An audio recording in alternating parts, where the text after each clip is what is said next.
To Shekhar sir classes. ఈ వీడియోలో ముఖ్యమైన విద్యా ఉద్యోగానికి సంబంధించినటువంటి అప్డేట్ గురించి చూద్దాం.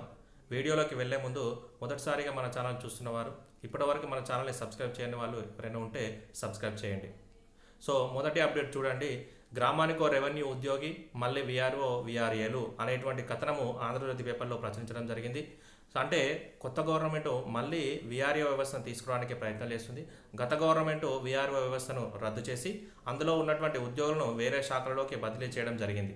అయితే ఇప్పుడు దీనివల్ల యూజ్ ఏంటంటే, అక్కడ ఉన్నటువంటి విఆర్ఓ వ్యవస్థను తీసుకొస్తే అక్కడ ఉన్నటువంటి ఉద్యోగులను ఇక్కడికి, అంటే ఈ విఆర్ఓ వ్యవస్థలో తీసుకొచ్చిన లేదా విఆర్ఓ వ్యవస్థలను కొత్తగా రిక్రూట్మెంట్ చేసిన నిరుద్యోగ ఉద్యోగులకు ఎంతో కొంత మేలు జరుగుతుంది. మళ్ళీ నోటిఫికేషన్ రావడానికి అవకాశాలు ఉన్నాయి.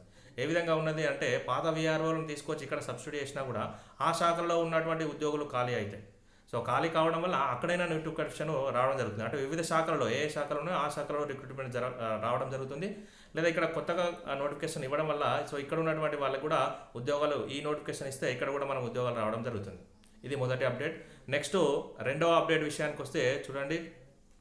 6,956 మంది స్టాఫ్ నర్సులు తుది ఫలితాలు విడుదల చేసిన మెడికల్ బోర్డు.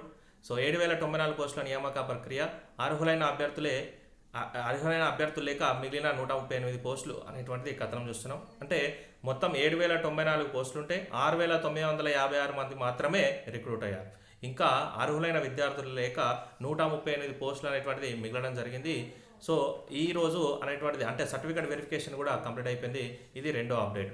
ఇక మూడవ అప్డేట్ విషయానికి వస్తే చూడండి.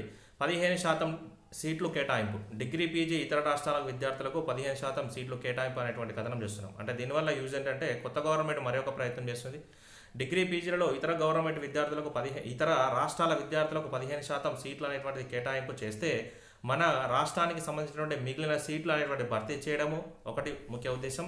రెండవది, మన రాష్ట్రానికి ఇంకా అదనంగా ఆదాయం అనేటువంటిది ఏ విధంగా వస్తుంది, ఈ విధంగా సీట్లు ఫిలప్ చేయడం వల్ల ఆదాయం వస్తుంది అనేటువంటిది రెండవ ఉద్దేశం.